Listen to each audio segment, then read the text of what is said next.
우리가 이제 태양계, 지구, 달을 배울 건데, 그죠? 제일 먼저 태양계. 자, 과학에서 계속 반복해서 쓰이는 글자들이 있단 말이에요. 그거는 그 글자가 가지는 고유한 의미를 한 번 배워두면 계속 써먹을 수 있겠다, 그지? 자, 무슨 개라는 말이 나와요. 생태계가 있었을 거야, 아마 1학년 1학기에. 맞지? 동물계, 식물계, 뭐 균계 뭐 이런 것들 배웠잖아. 거기서 말하는 개라는 거는 걔네들의 모임. 그 부모님들 가끔씩 개모임 간다고 하는 말 들어본 적 있잖아. 예? 어떤 공통점을 가진 사람들끼리 모여서 뭐 그냥 서로 돈도 조금씩 모아서 같이 맛있는 것도 사 먹고 뭐 모아놨다가 누구 좀 큰일 생기면 빌려주기도 하고 뭐 이런저런 그런 일들을 하는 거를 우리가 개라 그래. 잠시만. 자, 갈게요. 그래서 그렇게 비슷한 것들이 모여있는 걸 개라고 하는데 뜻이 두 가지가 있어요. 내부를 구성하고 있는 물질들, 구성 요소들까지 서로 영향을 주고받으면서 안정된 체계를 말하는 경우가 물리랑 생물이랑 천문에서 이야기를 많이 해요. 그 다음에 물리나 화학에서 개라는 말이 나오면 내가 관심을 두고 실험하고 있는 대상의 범위를 개라 그래, 보통. 그럼 여기서는 서로 공통적으로 침묵을 가지고 있고 어떻게 안정돼서 유지되고 있는 하나의 시스템 체계를 개라 부르는 거지. 그래서 근데 그 주인이 누구다? 태양계다. 그럼 태양계의 제일 주인은 우리가 항성이라 그래요. 항성은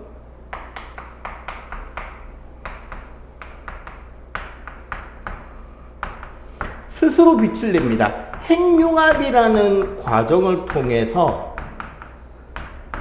에너지를 방출하고 있어요. 그게 빛이라든지 열이라는 형태로 에너지가 방출되는데 그게 이제 우리가 말하는 태양이죠. 그러니까 얘가 뭐다?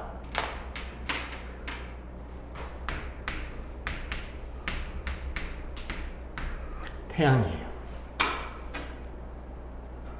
자, 어떤 이런 천문계에서 항성 주위를 돌고 있는 거를 행성이라고 합니다.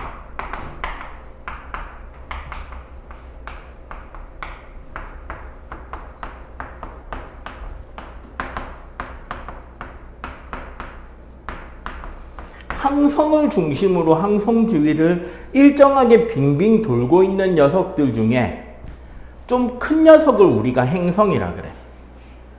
이게 이제 되게 재밌는 게 선생님이 어릴 때만 해도 선생님이 처음 분필을 잡고 수업 시작할 때만 해도 행성이 9개였어요.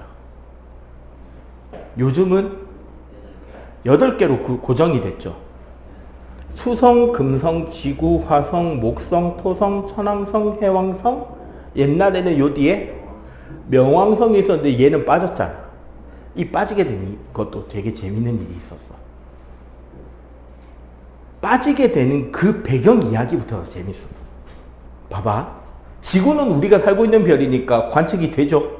쳐다보면 되잖아. 수성, 금성, 화성, 목성, 토성까지는 맨눈으로 보여요. 그러니까 눈으로 볼 수 있어. 그 말은 고대인들부터도 알고 있었던 별인 거지. 다른 별자리를 이루는 별들은 자기 위치가 딱딱 정해져 있는데 얘네들은 그 사이를 막 돌아다니는 별이었던 거야. 그러다가 우연하게 망원경이 더 많이 보급되고 하면서 전문 천문학자들 말고도 취미로 별을 보는 사람들이 생겨요. 선생님도 고등학교 때 진짜 빠져 살았고. 그런 사람들이 별을 보다가 보면 우연하게 맨눈으로는 안 보이는데 망원경으로만 볼 수 있는 별을 발견하기도 합니다. 이제는 거의 힘든데 하기도 합니다. 그렇게 해서 발견된 별이 천왕성이에요. 유럽에서 발견을 해요. 근데 천왕성의 궤도를 이제 그렇게 아마추어가 발견하면 이 사람이 그냥 자기가 우와 새별 찾았다 하고 끝나는 게 아니라 보고를 한단 말이야, 학회에. 그러면 그 학회에서 더 좋은 망원경들하고 더 뛰어난 천문학자들을 동원해서 찾아 해가지고 걔 위치를 딱 추적하고 계산 다 해서 어떻게 움직이는지를 계산할 수 있을 거 아니야. 네. 계산을 했는데 예측하고 다르게 움직이는 게 발견되는 거야. 뭐 움직임이 뭐가 좀 삑사리가 나. 뭔가 삑사리가 난다는 말은 우리 여러 가지 힘과 운동에서 운동 상태 변화는 반드시 힘에 의해서 생기죠. 맞지?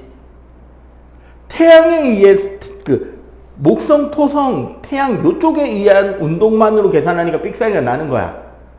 아, 그러면 얘 밖에 또 있을 수 있겠다라는 생각을 하겠지. 그럼 뭘 할까? 얘한테 변화를 줄 수 있는 힘의 변화 움직임을 계산을 해볼 거 아니야. 컴퓨터들 좋은 거 많으니까. 그래서 대략 여기쯤 어디 있을 것 같은데 라고 안내를 해줘. 그럼 어떻게? 그치. 전문가들도 찾지만 아마추어들도 찾을 거 아니야. 그러다가 또 발견이 됐어요. 해왕성이야. 유럽에서 또 발견을 해요. 응? 그러고 또 계산을 해야겠지. 또 안 맞아. 그래서 슈퍼컴퓨터들하고 다 동원을 해서 미국에서 발견해요. 그게 명왕성이야. 근데 명왕성이 발견되고 됐을 때쯤부터 시작해서 뭐가 되냐면 명왕성 옆에 세레스, 에리스, 뭐 해서 비슷한 놈들이 너무 많이 나오는 거야.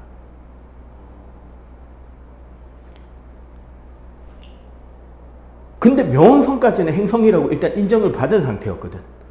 교수들이 모여서 회의하는 거예요. 근데 그러니까 미국이 욕심이 나니까 미국은 항상 우리가 세계 제일 최고해야 돼. 군사력이고 땅이고 돈이고 뭐고 어쨌거나 1등 해야 돼. 근데 천문학은 2등인 거야 지금. 왜? 유럽이 2개 더 발견했잖아. 그래서 미국이 어떤 생각을 하느냐. 우리가 발견한 그 밖에 있는 별들 중에 1개 내지 2개 정도만 행성으로 뽑을 수 있게 밀어붙이자. 그럼 개수 역전되면 우리가 이기잖아. 게다가 더 발견하기 어려운 더 멀리 있는 걸 우리가 찾았으니 우리가 동점만 돼도 이기잖아. 유럽은 그 소식을 듣고 저거 들어주면 돼요, 안 돼요? 그때부터. 들어주면 안 되겠다는 생각을 하겠지. 그럼 어떻게 하느냐. 그 중요한 회의를 할 때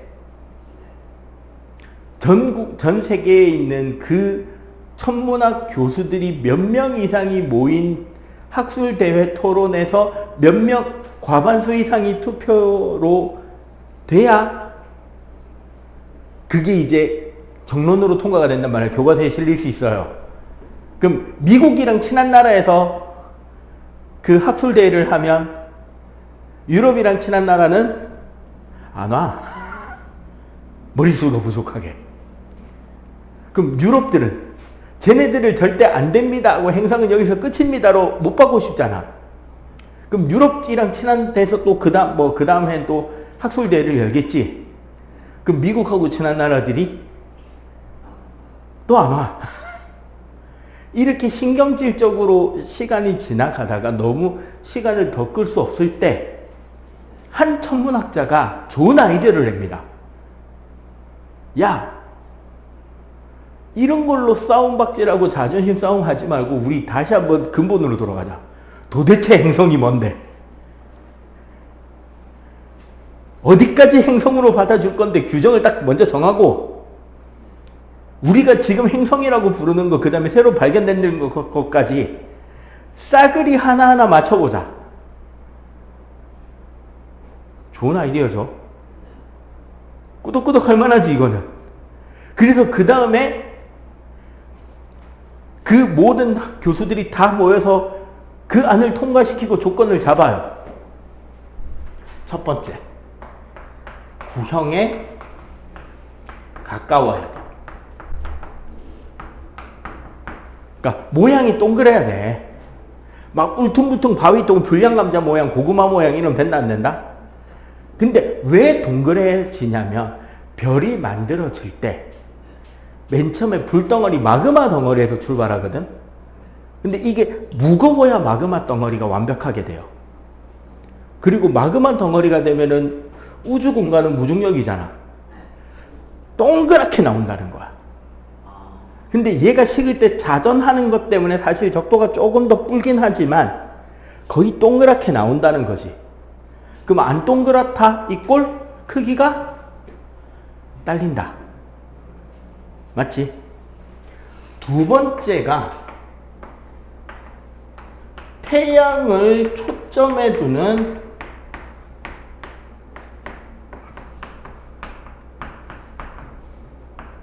타원 궤도를 돌아야 된다. 타원이라 그래가지고 그 약간 찌그러진 원이 있거든요. 나중에 고등 수학 가면은 타원의 조건 이런 걸 배웁니다. 어떤 조건이 있냐면 사실 이건 몰라도 돼요. 어떤 원점에서 똑같은 거리에 있는 두 초점을 기준으로 거리 합이 같은 점들을 요렇게 있잖아? 그럼 타원이 돼. 이때 요 점을 초점이라 그러는데 태양이 여기 있는 거예요, 딱. 그럼 요 초점 두 개 사이 거리가 가까우면 완전히 원이 되겠지. 멀어지면 멀어질수록 원이 이렇게 쭉 찌그러질 거 아니야. 그 조건에 맞는 걸 타원이라 그래요. 태양을 초점에 두는 타원 궤도를 돌아야 한다. 이건 다들 통과됐어요. 세 번째.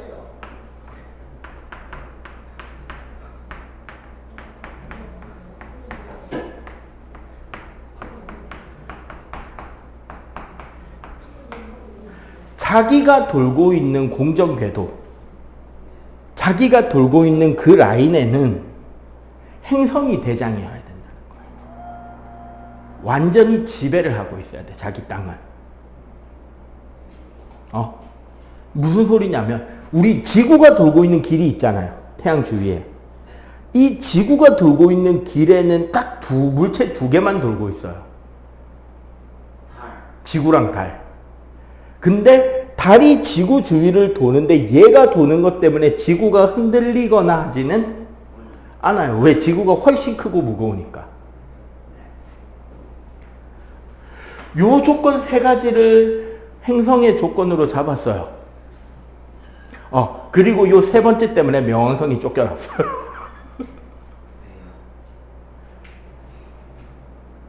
명왕성은 행성치고 되게 작아요. 근데 명왕성을 돌고 있는 달이 캐론이라는 달이 있어. 이 그리스 신화로 보면 뭐냐면 그 지옥으로 넘어가는 마지막 강을 뱃사공이 넘겨준다 뭐 그런 신화가 우리나라도 있고 동서양에 다 있단 말이야. 그 뱃사공의 이름이 캐론이에요. 걔 이름이 붙어있는 거야. 명왕이잖아. 지옥의 왕 아니야. 근데 그 캐론이라는 애는 위성치고 큽니다. 그러면 요 둘의 무게중심이 어디에 있느냐? 명왕성 약간 사이드 쪽에 있는 거야. 그럼 무슨 일이 일어나느냐?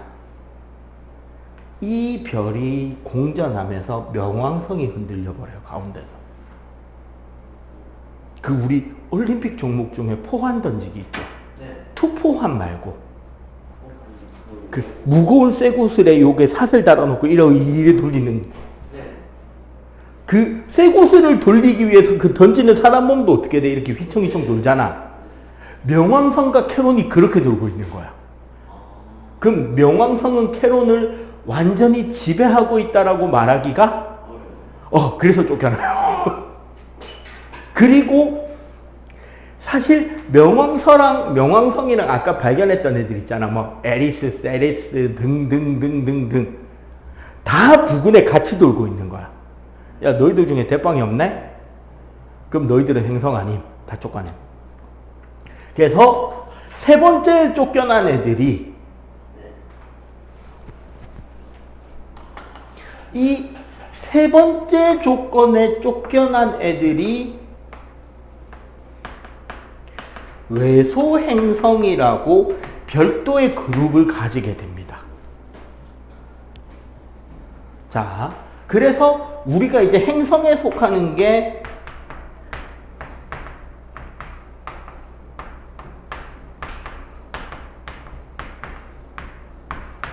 수금지와 목토천의 8개. 외소 행성에 속하는 게 명왕성, 세레스, 에리스 등 해왕성 바깥에 돌고 있는 애들이에요.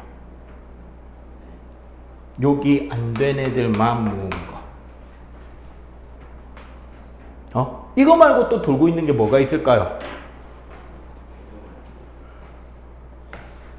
위성이라는 게 있죠. 우리 책에 거기 교재에도 나와 있지, 위성. 네. 위성은 행성 주위를 공전하고 있는 애들이 위성이에요.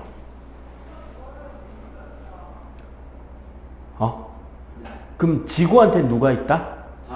달이 있습니다.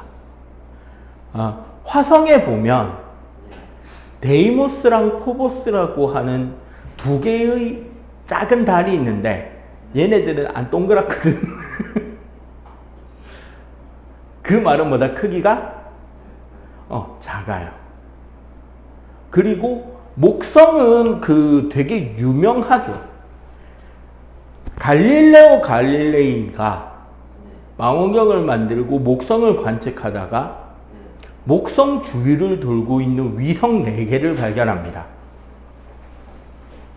이오, 가니메데, 칼리스토, 유로파. 축구대회 생각하고 있지. 사실 그 유럽이라는 단어가 유로파에서 온 거 맞아요. 그리고 재밌는 거 하나 알려줄까? 이거 재미가 있을래나 모르겠다. 선생님 같은 이제 덕후들은 아는 사실. 이오, 가니메데, 칼리스토, 유로파는 남자 하나에 여자 셋이거든. 제우스의 꼬드김에 넘어온 사람들입니다. 3명은 제우스한테 꼬드김 당해서 제우스 바람피는 상대가 된 가련한 요정 셋이고, 그러다가 헤라한테 들켜서 소로 변한 게 둘, 곰으로 변한 게 하나. 칼리스토가 곰이 되고요. 이오랑 유로파가 소가 됩니다. 이오가 소로 변한 뒤에, 그러니까 헤라가 그걸 모를까? 알겠지? 그래서 말벌을 한 마리 불러다가 제우스가 딴청 피우고 있는 소 옆에 엉덩이를 푹 찌르겠어. 깜짝 놀라서 소가 푸다닥 도망가다가 바다를 헤엄쳐 건너거든. 그 바다가 이오니아 해라고, 저기 이탈리아랑 그리스 사이 바다예요. 그리고 그렇게 걸려놓고 또 그 지랄 하다가 또 걸립니다. 또 소로 바꿨어요. 전에 소로 바꿨더니 안 들킨 줄 알고. 그래갖고 다시 그 벌을 소환해가지고 소를 푹 쏘게 했더니 깜짝 놀라서 벌판을 파파파파팍 도망쳐. 그 땅이 유럽이에요. 유로파가 유럽이잖아. 그리고 남자애가 하나 있어요. 가니메데라고. 얘는 뭐냐면요, 제우스 딸들 중에, 그럼 제우스의 자녀면 대부분 다 신입니다. 그것도 메인급. 헤스티아라고 잔치의 여신이 있어요. 음식 만드는 거 좋아하고, 음식 다 만들어서 막 나눠 먹는 거 좋아하고, 그래서 신들 모여서 회의할 때마다 잔치상 차려놓고 같이 자기 음식도 차리고 음식 대접도 하고 하는 걸 좋아하는 사람이 있는데 결혼을 했단 말이야. 결혼한 사람이 나와가지고 다른 사람한테 음식 대접하고 술 따르고 하긴 좀 그렇잖아, 이제. 그래서 웨이터를 한 명 납치해 옵니다, 제우스가. 하늘에서 싹 보다가 좀 잘생긴 뭐 잘생긴 미남이나 되게 예쁜 미녀를 찾으려고 내려다 봤는데 되게 초잘생긴 강동원 뭐 이런 급의 초꽃미남 아이가 하나 있길래 납치해서 데리고 올라와 버리거든. 걔가 가니메데예요. 왜냐면 목성이 로마 라틴어로 주피터거든. 그게 로마 신화의 유피테르를 말하는 거예요. 주피터가. 로마 신화의 유피테르가 그리스 신화의 제우스입니다. 그러니까 목성 부근에 위성들의 목성 제우스 관련된 이름이 쭉 위성에 붙는 거야. 이제 얘네들은 위성 없고 한 개 있고 두 개 있고 지금까지 발견된 것만 한 80개. 그러니까 몇십 개 한 20몇 개, 10몇 개. 크기가 다르거든. 요거 좀 이따가 설명할 거라 가지고 이렇게 나눠놨어요. 그렇게 행성 주위를 공전하고 있는 그 다음이 위성. 자, 그럼 구조가 딱 떠오르죠. 항성 주위를 행성이, 행성 주위를 위성이. 그러면 우리 인간이 만들어서 지구 주위를 돌고 있는 우주선들을 왜 인공위성이라고 부르는지 이해되지? 인공으로 만든 위성. 그치, 인공으로 만든 위성. 자, 그 다음에 혜성이라는 녀석이 있어요. 사실 얘는 뭐냐면 외소 행성 더 바깥에 가스 구름층이 있거든. 보통 거기서 끌려오는 경우가 많은데 얼음과 먼지로 이루어진 천체입니다. 우주 기준에서 먼지지 지구 기준으로는 바위돌이겠죠. 그러다 보니까 얘네들이 태양에 끌려서 오면서 자, 여기 중요합니다. 어느 쪽으로? 태양 반대쪽으로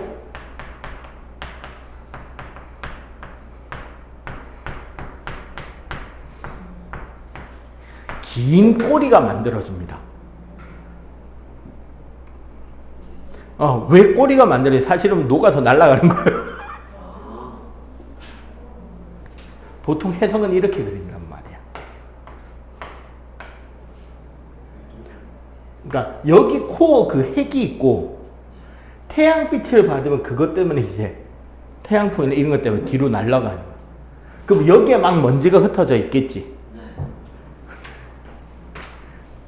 이 다음에 일단 소행성이라는 녀석들이 있어요. 요거는 외소행성. 얘네들은 그냥 소행성. 얘는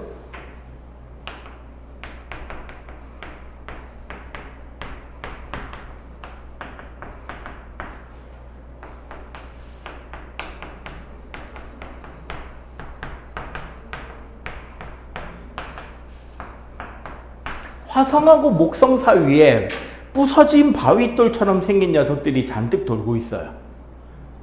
그러니까 뭐 어떤 사람들은 원래 거기에 행성이 있었는데 어떤 이유에선지 그게 부서져 가지고 지금 바위 파편들만 남아 있다라는 과학자도 있고 어떻게 만들어지다가 남은 찌꺼기가 거기 남아 있다는 과학자들도 있고 그래요. 그리고 아까 말한 화성의 위성 두 개가 모양이 좀 불량하다 그랬잖아. 얘네들이 끌려온 거라는 학자들도 있습니다. 안 동그라니까. 자, 그리고 요거는 이제 사실 지구 쪽에서 보이는 거죠. 유성, 운석. 별똥별들을 말하는 거야. 보통 요렇게 혜성이 지나가고 나면 요 뒤에 깔려있는 먼지들 있잖아. 먼지 바위 파편. 얘네들이 지구 중력에 끌려가지고 지구로 쭉 떨어진단 말이에요. 이게 쭉 그냥 떨어지면 좋은데 떨어지다 보니까 지구에는 대기권이 있지. 지구 대기권의 공기 마찰 때문에 떨어지면서 타요. 작으면 눈에 안 보여. 낮에 떨어져도 눈에 안 보여. 밤에 떨어지면 보이죠? 타고 있다 그랬잖아. 타고 있으니까 빛이 나겠지. 근데 이게 크기가 커지잖아? 그러면 더 잘 보이겠지? 더 커지면 쫙 탄 흔적이 뒤에 줄이 쫙 생기는 거야. 그게 존나 커지면 타다 남은 게 땅바닥에 쿵 떨어집니다. 메테오. 타고 남은 게 운석. 떨어지는 게 유성. 근데 봐봐. 해성이 지나간 길에 지구가 들어가면 어떻게 될까? 하나만 떨어지는 게 아니겠지. 후두두두둑 떨어지겠지. 이걸 유성우라 그럽니다. 혹시나 소원 빌고 싶은 게 있다. 많다. 한 달 남았습니다. 해마다 11월 10일 왔다 갔다 할 때 수능날 직전쯤에 새벽에 유성우가 옵니다. 이걸 어디만 보고 있으면 거기서만 후두둑 떨어지는 게 보이는 게 아니라 하늘의 어떤 한 점을 기준으로 슉슉슉슉 떨어지거든. 그럼 원래 진짜 잘 보려면 어디 산꼭대기나 주변에 어두운 거, 주변에 밝은 거 없는 곳에 돗자리 깔고 들어놓아서 하늘 멍하니 보고 있으면 슥 지나갑니다. 슥 지나가고 슥 지나가고 슥 지나가고 그래. 선생님이 수능 전날이 그게 되게 많이 떨어지던 날이었거든. 새벽에 수능 치러 가는데 잠이 안 와서 새벽에 깼어요. 새벽 한 3시인가 4시. 옥상에 올라가서 딱 30개 보면서 소원을 빌었습니다. 1점만 올려주세요. 마지막 모의고사가 선생님이 330점 받았거든. 400만 점에. 그리고 1점만 올려주세요라는 소원을 30개를 빌었더니 358.5가 나왔습니다. 수능 점수가. 진짜 30점 올랐습니다.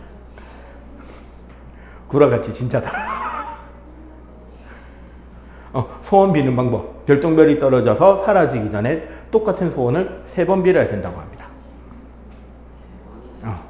그래서 외쳤습니다. 1점만, 1점만, 1점만. 또 떨어지. 1점만, 1점만, 1점만, 1점만.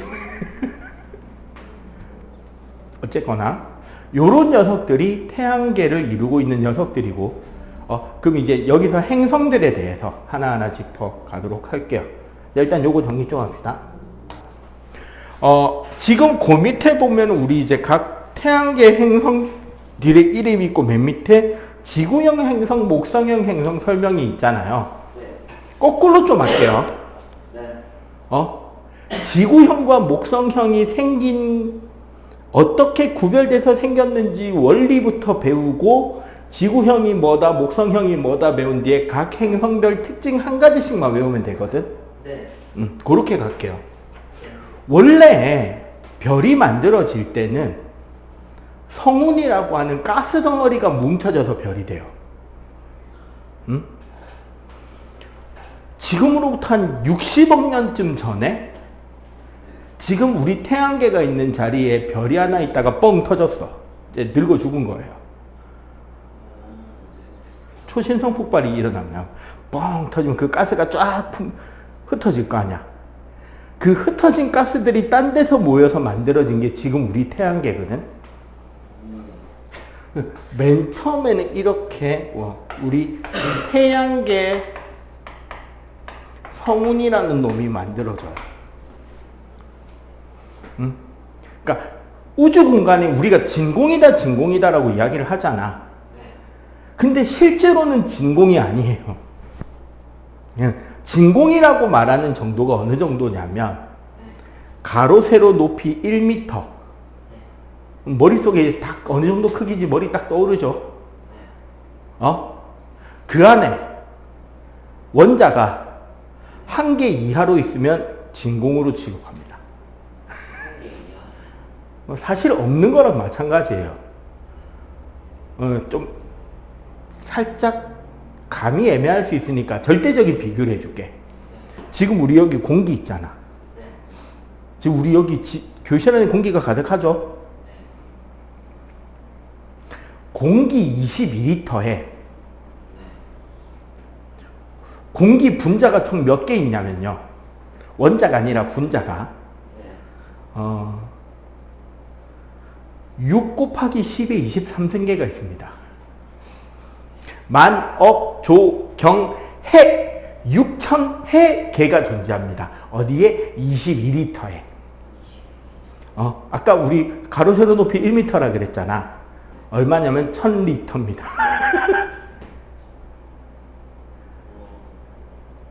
없다고 보는 게 맞긴 하죠. 근데 이 성운이라는 거는 그 우주보다는 좀 더 원자들이 많은 곳이에요. 가스가 있다고 하는 거. 그러면 얘네들은 만유인력을 받는 거야. 지네들이 가스가 있으니까 질량이 존재하니까. 만유인력을 받으면 어떻게 돼? 서로 끌어당기겠지. 뭉쳐질 거 아니야. 뭉쳐지다 보면 안정된 구조가 되기 위해서 동그랗게 뭉쳐져요. 대부분은.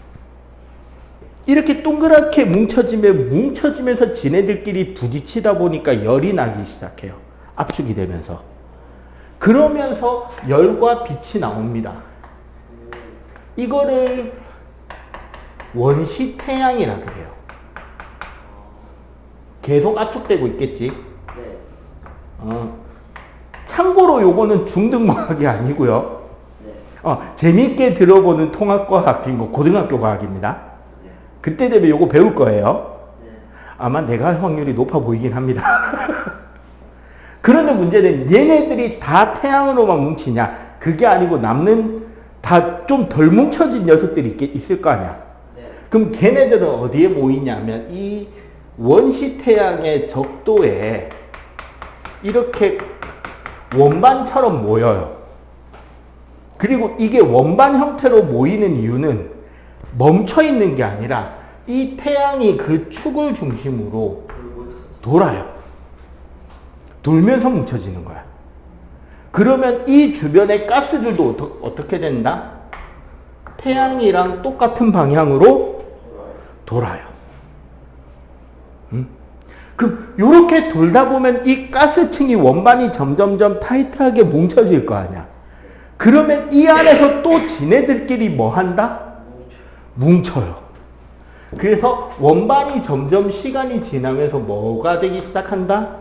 여러 개의 고리들로 뭉쳐지기 시작해.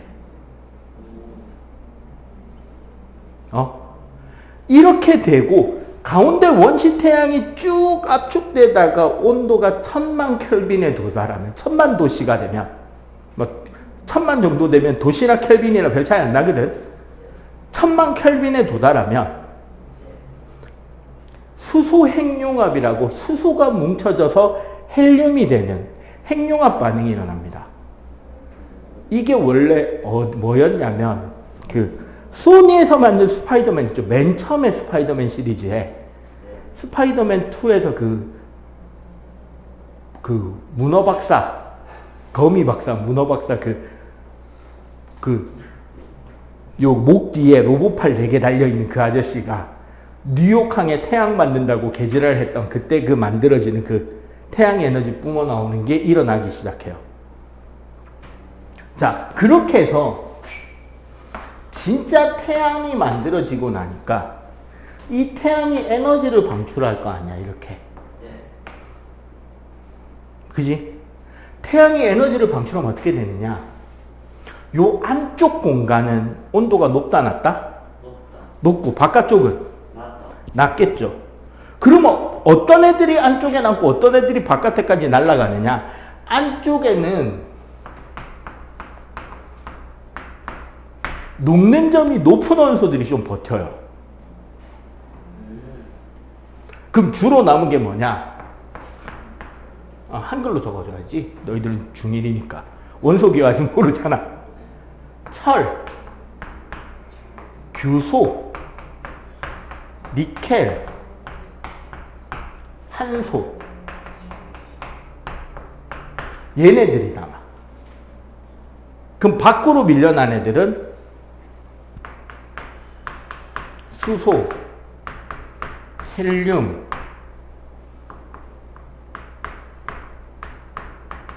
메테인,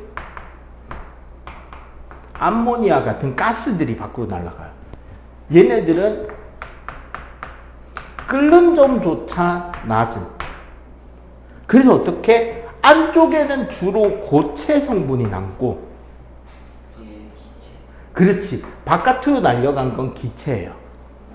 근데 여기서 중요한 게 뭐냐? 원래 우리 출발이 뭐에서 출발했어요? 성운에서. 가스 덩어리에서 출발했잖아. 그러면 고체가 많겠냐? 기체가 많겠냐? 기체. 기체가 많겠죠.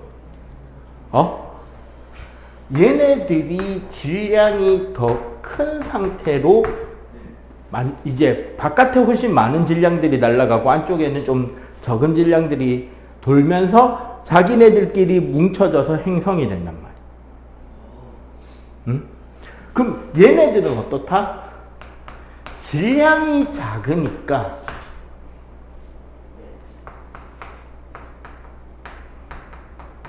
중력도 약해요. 네. 중력은 우리 질량에 비례했잖아. 여러 가지 힘 할 때 배웠죠. 지구가 물체를 잡아당기는 힘이고 그게 질량의 곱에 비례합니다. 사실은 두 물체에. 그래서 질량이 약해서 중력이 약해요. 중력이 약하니까 위성도 적거나 없어요. 아, 좀 끌어당기는. 그치. 당연히 고리도 없고. 없어요. 대기는 무거워야 돼요. 그래서 이산화탄소 기체가 대부분이에요. 지구쯤 되니까 조금 더 질량이 크지. 그래서 질소 정도가 생기는 거야.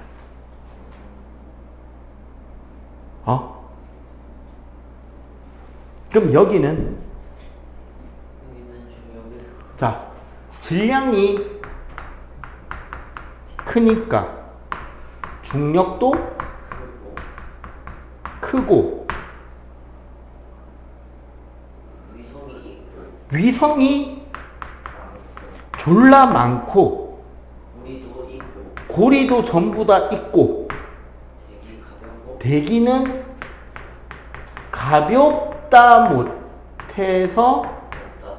모두 다 기체예요. 액체나 기체, 왜? 별을 이루는 물질들이 원래 뭐였어? 기체. 걔네들이 뭉쳐져서 추워서 액체가 되거나 기체가 돼요. 이 차이 때문에 얘는 암석별이란 말이야. 도체. 그치? 별이 딱딱하게 돌로 뭉쳐져 있는 별이에요. 그러면 어떤 특징이 있느냐? 무게가 전체적으로 골고루 흩어져 있잖아. 네. 그러면 이게 천천히 돌아요. 여기는 별이 졸라 큰데 안에 중심 핵만 졸라 무거운 거야. 나머지는 액체나 기체로 가벼워요. 이러면 어떻게 되느냐? 졸라 빨리 돌아. 근데 얘는 딱딱하지 않잖아. 위도별로 도는 속도가 다 달라. 그러면 그래서 얘네들은 뭐가 생기냐?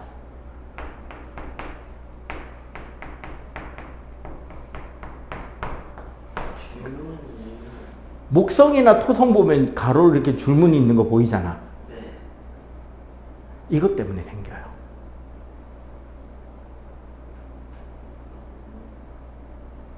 근데 봐봐. 방금 내가 설명한 요 내용들 맨 밑에 표에 다 적혀 있다? 네.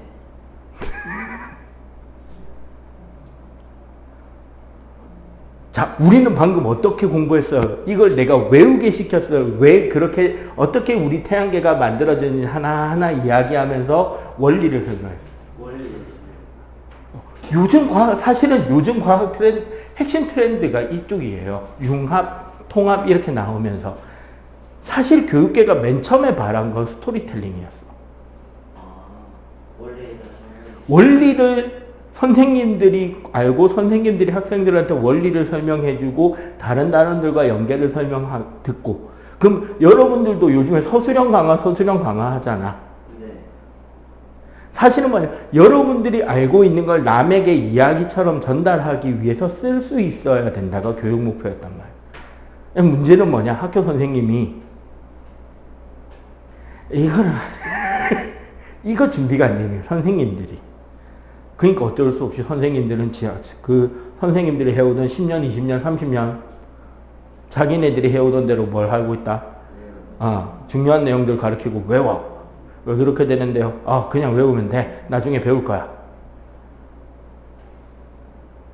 바람직한 방법은 아닌데 수능이라는 시험이라는 그 틀이 아직 남아있기 때문에 어쩔 수 없이 외워인 건데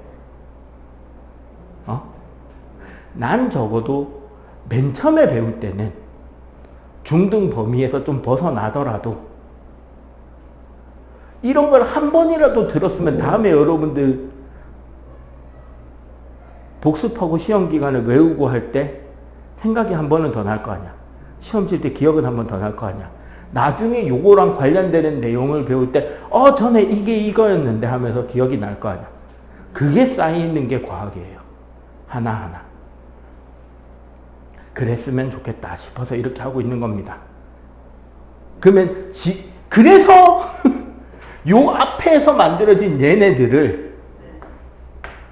지구형, 지구 타입 이라 그래서 수성, 금성, 지구, 화성이라 부르고 요 뒤에 애들을 목성형 이라 그래서 목성, 토성, 천왕성, 해왕성이라고 부릅니다. 자, 하고 나서 행성별 특징을 딱 공부하면 이거를 딱 공부하면 요 내용과 연결해서 공부하기 좋단 말이야. 순서를 좀 바꿔야 돼. 자, 하나씩 배울게요. 수성. 태양에 매우 가깝죠. 네. 그래서 우리가 수성의 위치 자체가 태양하고 붙어 있을 수밖에 없어요. 그거 안 타요. 그게 아니라 우리가 볼 수 있는 시간이 그래서 해 뜨기 직전이나 해 지고 난 직후에 아주 짧게 보다가 못 봐요. 그래서 수성의 이름이 머큐리입니다. 그리스 신화로 따지면 얘가 헤르메스예요. 도둑, 스포츠, 제우스 따까리, 제우스 시다바리, 온갖 종류의 심부름과 도둑질과 사기와 소매치기의 신. 그 특징, 모자랑 신발에 날개가 달려있어서 존나 빨리 다님. 그래서 맨날 제우스가 자기 비서처럼 부려먹음. 어디 가서 이거 전달해라, 어디 가서 저거 전달해라 그러면은 전달하러 뛰댕기는 신이야. 그러니까 제 태양 옆에 바짝 붙어 있는 거야. 그러니까 하도 바쁘니까 잘 볼 수 있다 없다? 너무 가까워서 너무 뜨겁기 때문에 물과 대기가 존재하지 못해요. 물도 없고 대기가 없으니까 풍화 침식이 안 일어나. 풍화 침식이 안 생기면 어떻게 되느냐?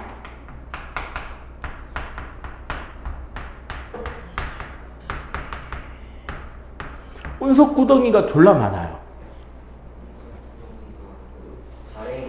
네, 맞아요. 그래서 얘는 아주 중요한 말을 해줬습니다. 어이씨, 오늘 마음에 드는데. 달과 모양이 비슷해요. 달에 왜 운석 구덩이가 안 없어지느냐? 한번 운석이 쿵 부딪히면 이 구덩이가 푹 파일 거 아니야. 얘가 풍화 침식이 돼서 흙으로 바뀌고 지형이 바뀌고 물이 흐르면서 땅의 모양이 바뀌고 해야지 운석 구덩이가 없어질 건데 물도 없고 대기도 없는데요. 달에는 그럼 모양이 바뀌어 안 바뀌어? 그 위에 또 다른 운석 구덩이가 새로 덮어야 바뀔 거 아니야. 근데 얘도 똑같다고. 그러니까 모양이 달이랑 되게 비슷하다. 자, 그 다음에 금성. 사실 금성이 네. 지구보다 안쪽에 있어서 금성 역시 언제밖에 못 본다? 새벽에 동쪽에 해 뜨기 전에 보이거나 아니면 해 지고 나서 서쪽에 잠깐 보이거나. 얘가 별명이 샛별이에요. 그래서 되게 밝고 예쁘게 보입니다. 왜? 지구랑 제일 가깝거든.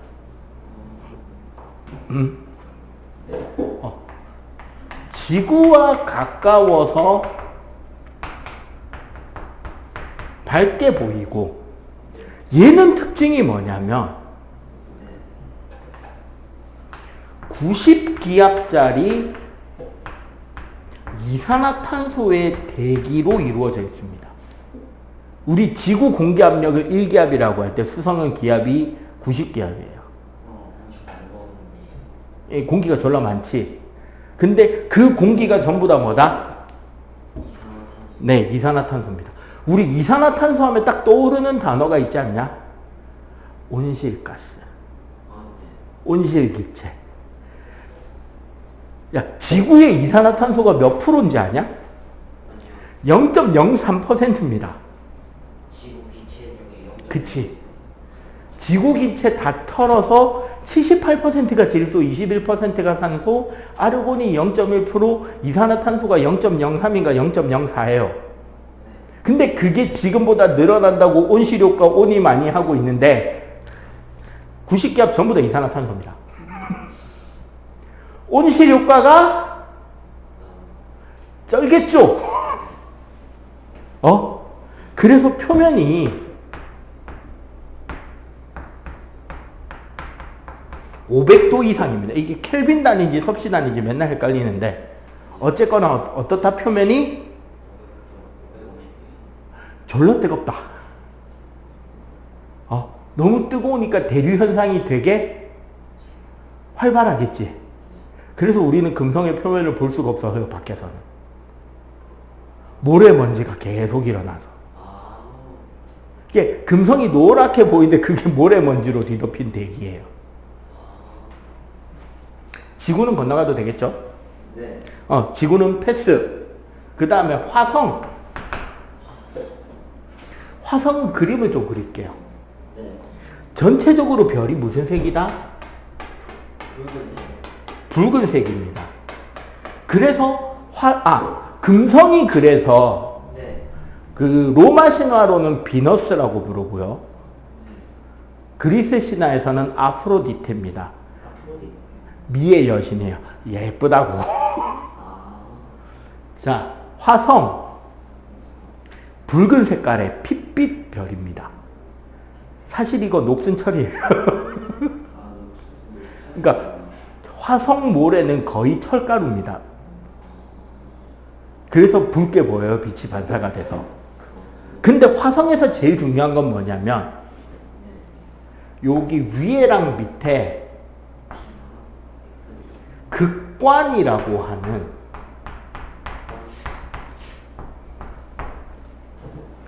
얼음과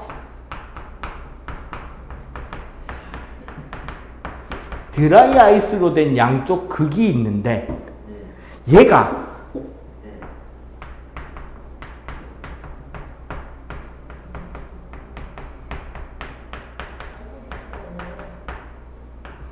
계절 따라 크기가 변해요.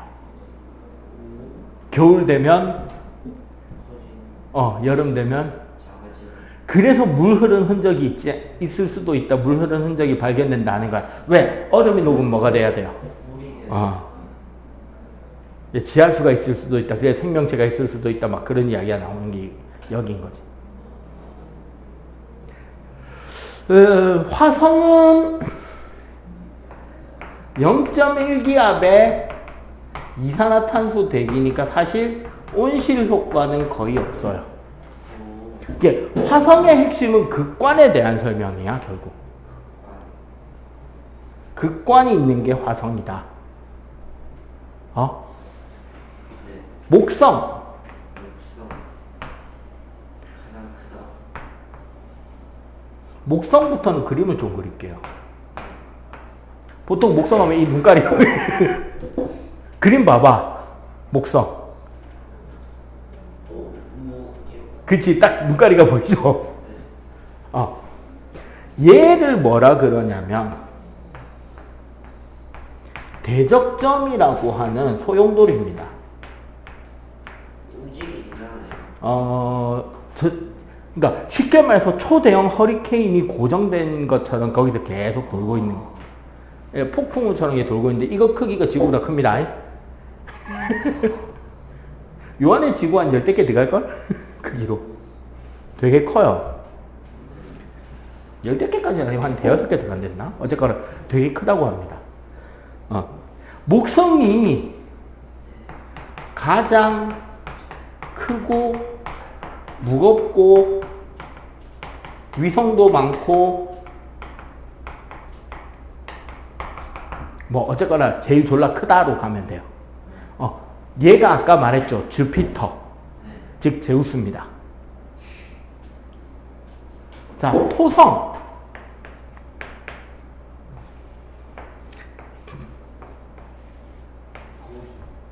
토성의 핵심은 누가 뭐래도 골이에요. 뚜렷한 고리가 있고 망원경으로 보면 고리가 한 3층인데 사실 얘 뭐냐면 얼음이에요. 얼음과 바위 덩어리들이 졸라 많이 모여서 존나 빨리 돌고 있기 때문에 지구에서 보면 뭐로 보인다? 고리 판때기로 보이는 거야.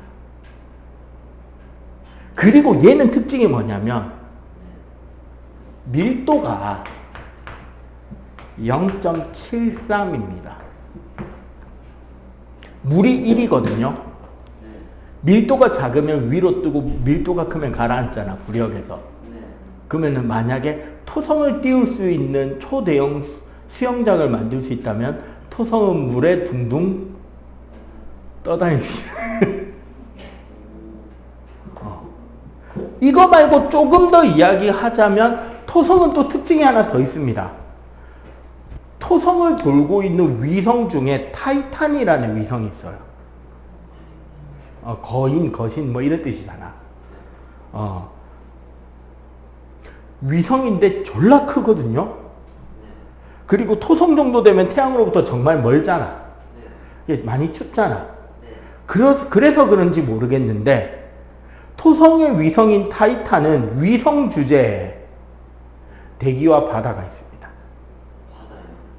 그게 무슨 물질인지 모르겠는데 일단 액체가 있는 것으로 추정되고 있습니다. 지금 인공위성 지나가는 것들이 몇 개가 이제 바다가 있을 수 있다라는 걸 증거를 좀 보내왔어요. 착륙해서 확인하는 단계까지는 아직 안 갔으니 인간 기술이. 근데 웃기는 거 봐봐. 야, 얘는 대기 없어요. 얘는 행성인데 없어. 근데 토성은 토성 주위에 돌고 있는 똘마니가 대기가 있어. 개판이죠 지금 서열이. 그 다음에 천왕성, 해왕성은 대부분 안 물어봅니다. 굳이 특징을 좀 이야기를 하자면 천왕성은 제일 골 때린 게 자전축이 87도로 누워 있습니다. 그러니까 봐봐. 그 남극 북극을 중심으로 우리가 지구가 이렇게 혼자 도는 걸 자전이라 그러잖아. 지구는 여기 23.5도 기울어져 있거든. 그래서 기울어진 북반구가 태양 쪽을 하나면 여름, 북반구가 태양 반대쪽으로 가면 겨울이 된다고. 이 기울어진 채로 도니까. 천왕성은 이게 87도면 옆으로 이렇게 돌아요. 그럼 어떻게 되느냐? 근데 천왕성은 1년이 한 100몇십 년 되거든요. 지구 기준으로. 4분의 1은 북극은 계속 낮, 남극은 계속 밤. 반대로 가면 북극은 계속 밤, 남극은 계속 낮. 여기랑 여기서는 밤낮이 바뀌고. 못 살겠죠. 그리고 좀 우스갯인데 천왕성의 대기는요 메테인입니다.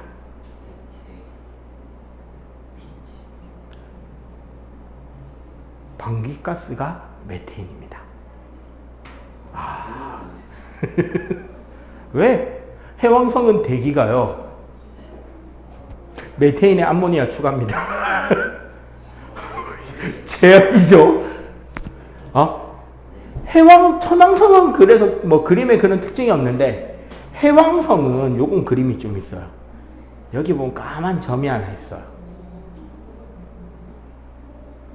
대흑점이라고. 해왕성은 목성 짝퉁입니다. 요렇게 해서 그냥 같이 배우는데 보통 천왕성, 해왕성을 물어보는 케이스는 거의 없어요. 왜? 맨눈으로 안 보이거든.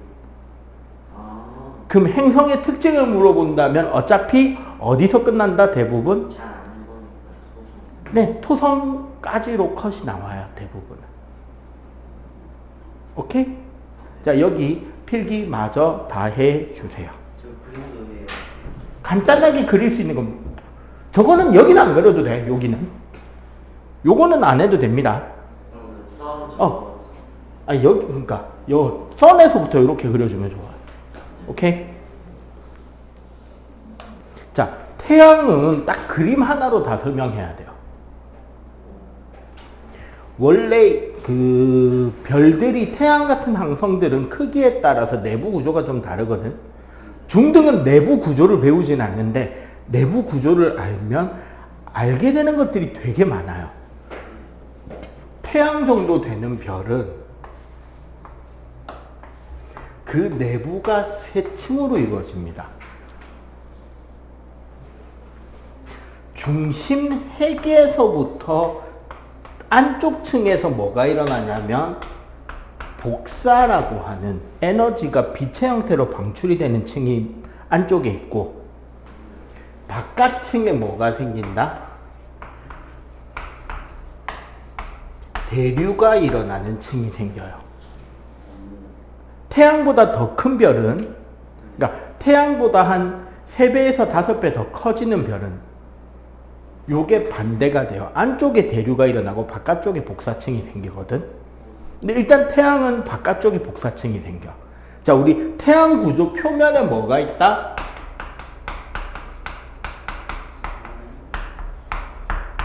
우리 태양의 표면은 요게 표면 라인 있잖아. 여기를 광구라고 하는데, 광구에 제일 많이 보이는 게 쌀알무늬예요. 그 표면이 매끈해 보이는 게 아니라 울룩불룩한 것처럼 보인단 말이야. 그 학교 교과서 그림에도 그렇게 돼 있을 거예요. 근데 그 울룩불룩이 사실은 뭐냐면 요거야. 대류 현상들이 막 일어나고 있으니까 그 태양 표면이 어떻게 될 수밖에 없다. 우리 막말로 라면 끓여 먹겠다고 냄비에 물만 끓여도 표면이 불룩불룩 하잖아. 그 현상이 일어나고 있는 게 쌀알무늬야. 그럼 흑점은 뭐냐? 흑점은 표면 때문에 생기는 게 아니에요. 그 위에 있는 대기 때문에 생기는 거야. 태양의 대기는 2개의 층이거든요. 광구에 가까운 층이 핑크색을 띠고 있는 채층이라는 층이 있고, 채층 바깥쪽으로 더 고온에 밀도가 더 옅고 온도가 더 높은 코로나라는 층이 있어요. 많이 춥냐? 뒤에 에어컨 그 전원 버튼 한번 눌러주라. 공기가 좀 선선해졌으니까. 안쪽 대기층이 채층 약간 핑크빛이에요. 바깥쪽 대기층이 코로나야. 이건 그 카메라로 찍으면 허옇게 밝게 나오는데 사실 색깔이 매우 없고 옅은 층이에요. 사실 채층이나 코로나는 우리가 맨눈으로 태양 보면 안 보여. 언제만 볼 수 있다? 개기일식 때 볼 수 있어요. 달이 완전히 태양 광구를 싹 다 가리면 그제서야 태양 대기층이 밖에서 보이는 거야. 보통 때는 밀도가 옅어서 안 보이고. 문제가 뭐냐면 채층과 코로나의 경계선에서 가끔씩 에너지가 너무 많이 축적이 되면 폭발이 생깁니다. 뻥 하고 터지는 에너지 폭발이 생긴단 말이야. 이 펑 하고 터지는 이 폭발의 이름이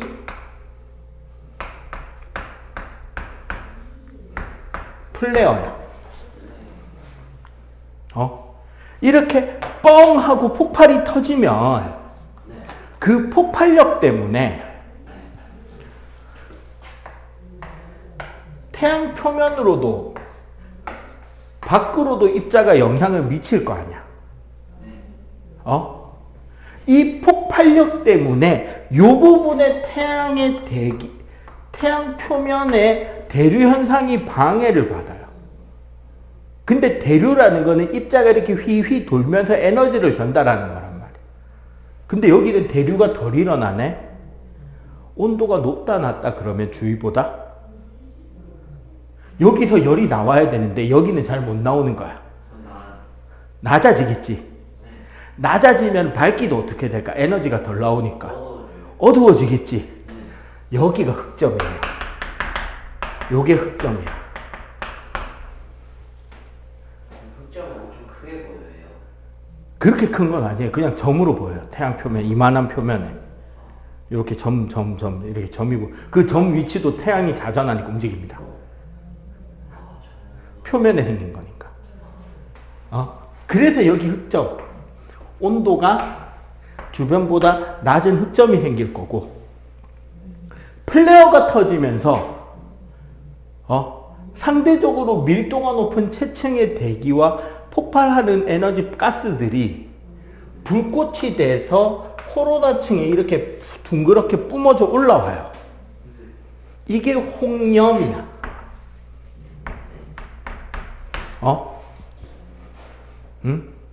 그리고 이 폭발한 입자들, 파편들이 태양에서부터 쭉 날라 나올 거 아니야. 이게 태양풍이에요.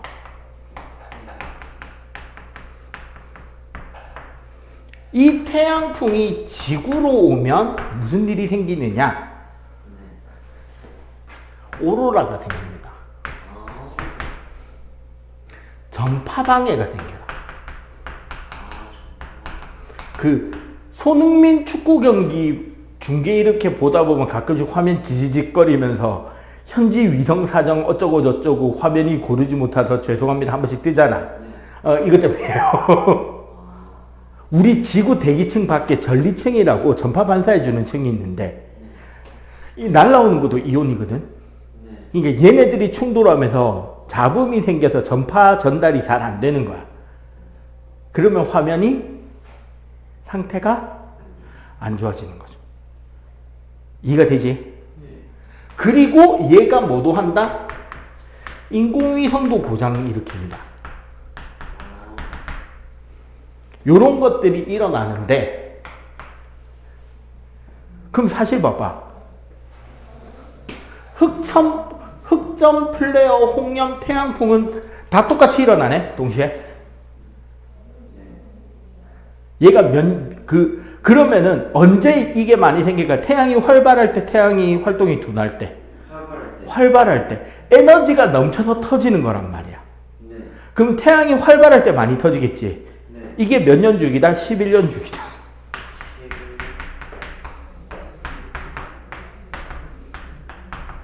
태양이 활발할 때 이 현상들이 다 같이 생기는 거야. 지금 우리 책에 봐봐. 글자 설명으로 줄줄줄 적혀 있는데 그게 뭔지 이미지적으로 헷갈리잖아. 그 밑에 그래프는 흑점 개수 변화인데 저게 제일 많았을 때가 11년마다 많아진다는 걸 보여주는 거고. 근데 저 내용을 한 번에 이해하려면 이렇게 그림 하나 그리면 돼요. 싹 이해가 되지. 그림하고 요거 한번 맞춰서 한번 쭉 읽어보고 요거 그림 간단하게 그리고 지구로 넘어갈게요. 자, 빨리. 우리가 중1 범위보다 조금만 더 배우면 되게 재밌는 게 많은데 요렇게 한번 가볼게요.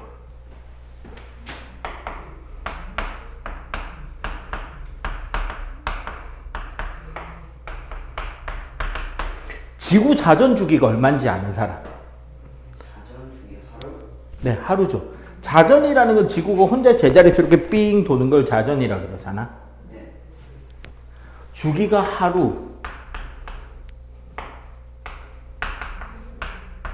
즉 24시간 걸리죠. 네. 방향은 어디게? 동서. 아니에요. 서동이에요. 지구가 서에서 동쪽으로 돌고 있기 때문에 지구 밖에 있는 녀석들이 동에서 서로 가는 것처럼 보이는 거야. 아. 이해가 돼요, 이거? 우리 기차 타고 우리가 서울 방향으로 쭉 가다 보면 바깥 배경이 부산 쪽으로 가는 것처럼 보이잖아. 네. 맞지? 그거 생각하는 거예요. 응? 이게 지구는 하루에 한 바퀴 서에서 동으로 움직이고 있기 때문에 네. 지구 자전으로 인해서 생기는 운동이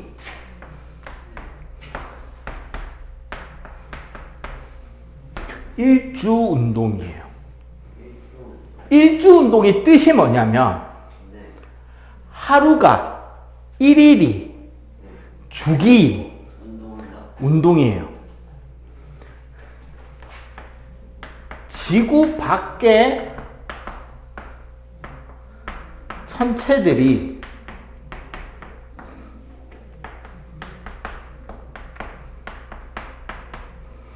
하루를 주기로 어디서 어디로? 동에서 서로. 그치. 동에서 서로 이동을 하는 거고. 네. 그러니까 봐봐. 360도를 24시간에 돌잖아. 그래서 1시간에 몇 도 돌게? 15도. 네, 15도 돌아갑니다. 얘 중심이 뭐냐면, 얘 중심이 자전축이고, 우리 지구의 자전축이고, 이거를 우리가 천문, 하늘로 보내버리면 뭐가 되냐면, 원래는 북극성 바로 옆에 있는 북극점이 중심이 되는데, 보통 우리는 북극성이라고 생각하면 돼. 이게 중요한 게 뭐냐면, 자, 이건 실제로 이제 우리가 액션을 좀 취해야 돼. 얘가 알파 UM, 알파 우르사 마이너. 저게 뭐냐면, 그 작은 곰자리 알파별, 즉 북극성을 말하는 표시예요. 여러분들이 보는 눈에서 요 북극성을 향하는 요 길을 우리가 지구, 천구의 자전축이라고 보는 거야. 그러면 모든 별은 사실 어떻게 움직이냐면 이 자전축을 중심으로 수직으로 돌아요. 이 축에 대해서 수직으로 돈다니까. 그럼 봐봐. 여기가 북쪽 하늘이잖아, 지금. 그럼 저기가 무슨 하늘이에요? 동쪽. 저기는. 남쪽. 여기는. 서쪽. 자, 그럼 별이 봐봐. 요렇게 올라가지? 네. 올라가지? 저기는 이렇게 지나가네? 네. 여기는 이래 떨어지네? 이해가 돼? 올라가고 돌아가고 내려오잖아. 그러니까 어떻게?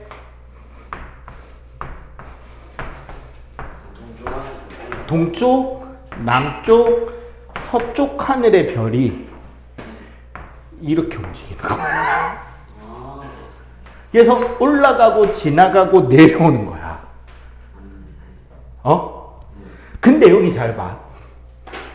이 축을 중심으로 요렇게 넘어갔잖아. 네. 요렇게 넘어갔잖아. 얘를 기준으로 요렇게 넘어가네? 맞잖아. 네. 이쪽에서 위로 지나갔잖아. 제일 기준으로. 그러면 얘를 기준으로 이렇게 지나가고 이렇게 지나가야 되네.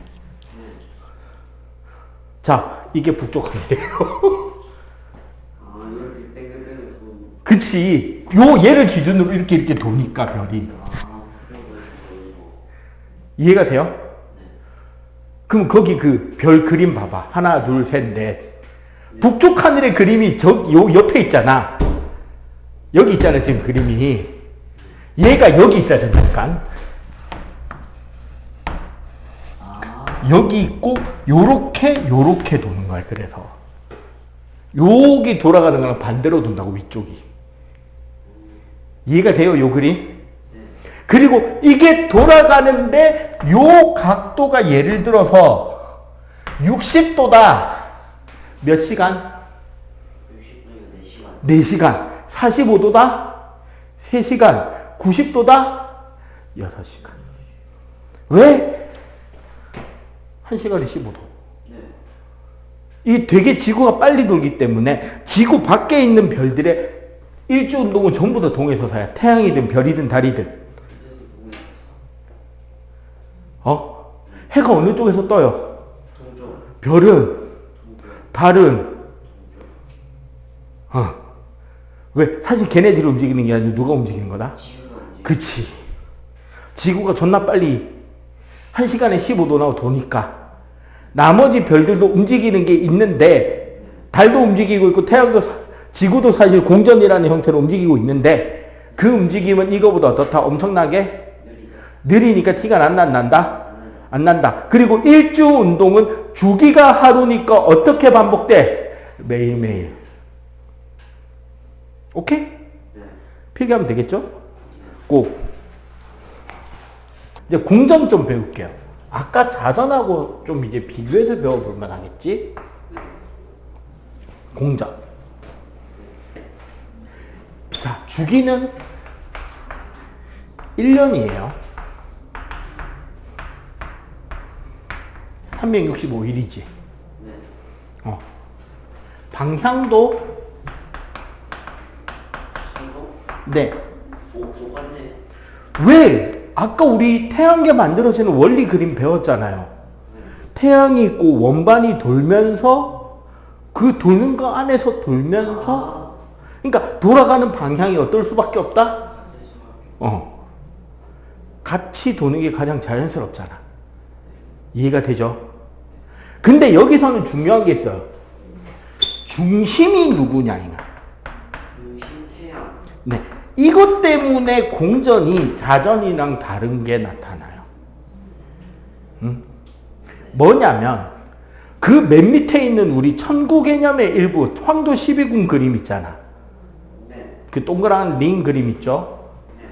그거를 좀 잘 봐봐야 돼. 하늘색으로 좀 그려볼까요? 그거는 천구니까.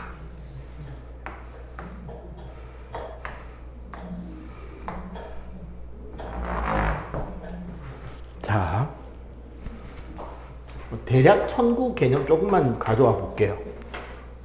이거 중심에 뭐가 있다? 태양. 태양이 있지. 네. 그리고 지구가 이렇게 돌고 있을 거란 말이야. 요게 서에서 동으로 도는 거예요. 우리가 위에서 볼 때 시계 방향, 시계 반대 방향, 시계? 네.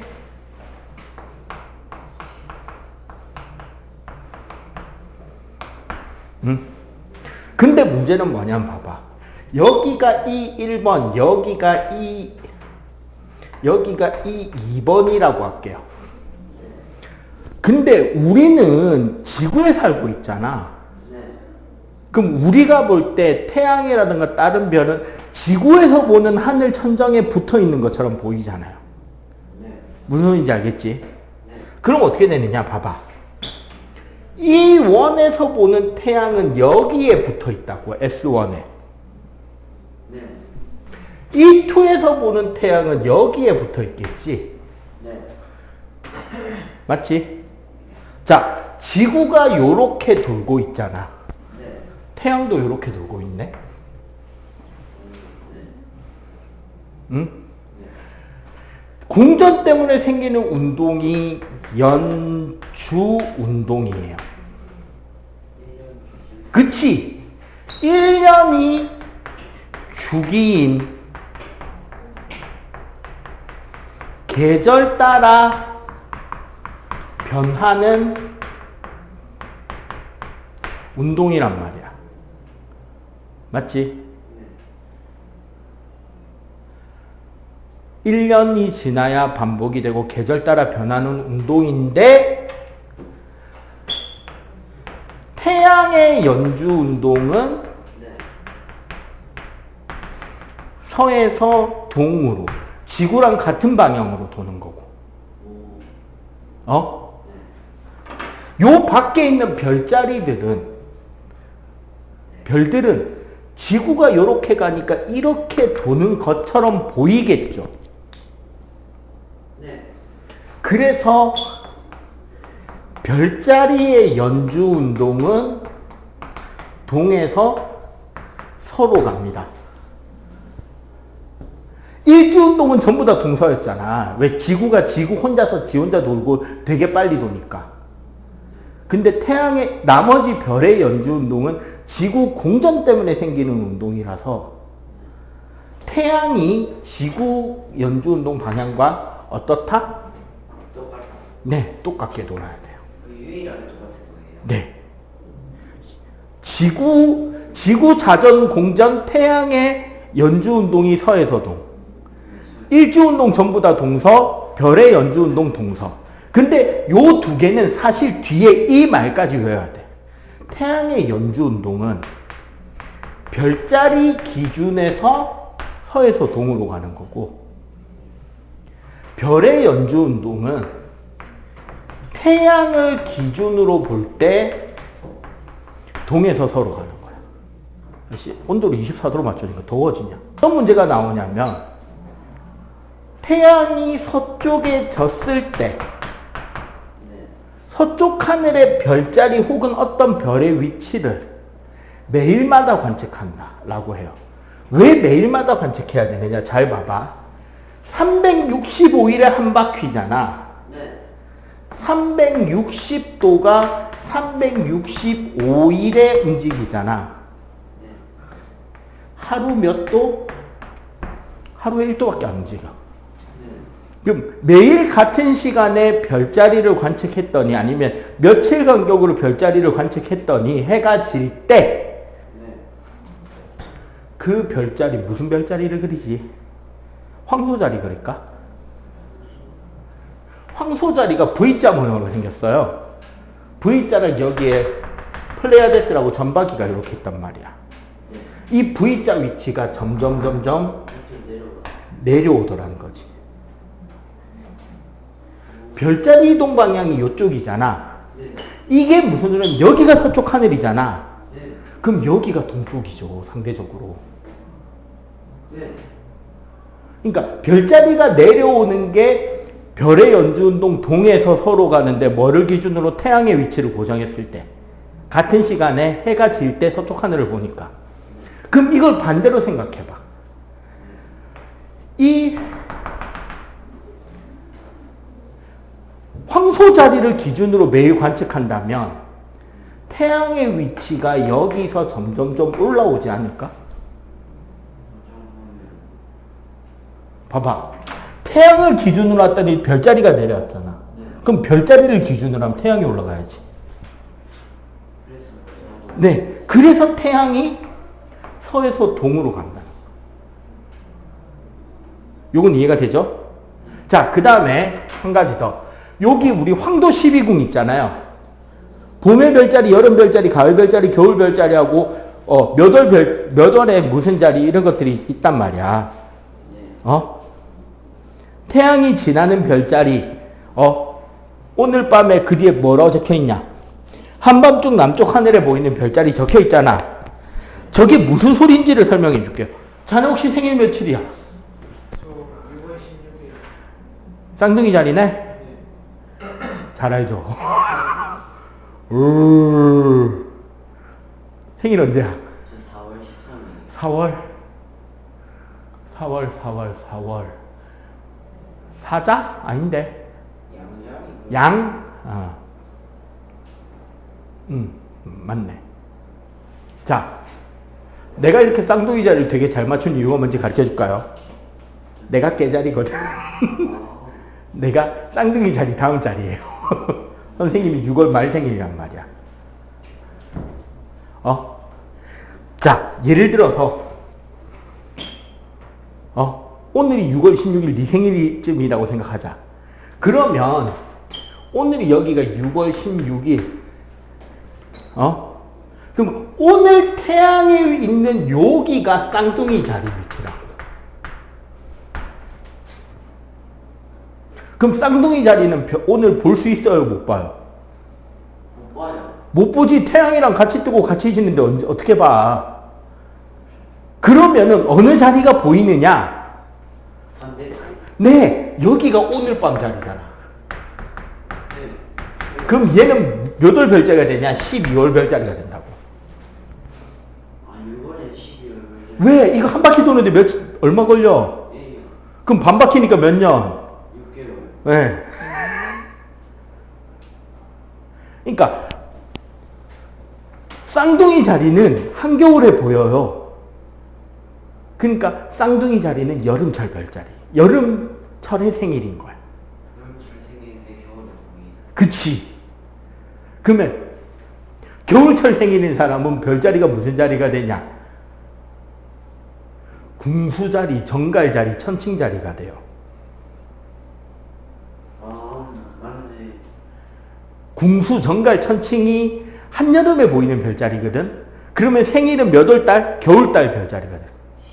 그러니까 네가 양자리랬잖아. 봄이죠. 그럼 양자리는 언제 보일까? 요즘에 보이죠. 네가 4월 생일이잖아. 그럼 10월 달에 밤에 보인다고. 오늘 어? 이제 이해가 된다. 몇 개월 차이라고? 6개월. 6개월. 왜? 반대쪽이 보이는 거니까. 태양 반대쪽. 지금 태양이 있는 별자리와 오늘 밤에 보이는 별자리는 몇 개월 차이다? 6개월 차이. 6개월 차이다. 그리고 도는 방향이 왜 이렇게 다른지 이해가 됐죠? 네. 올릴 거지. 요거 정리만 합시다.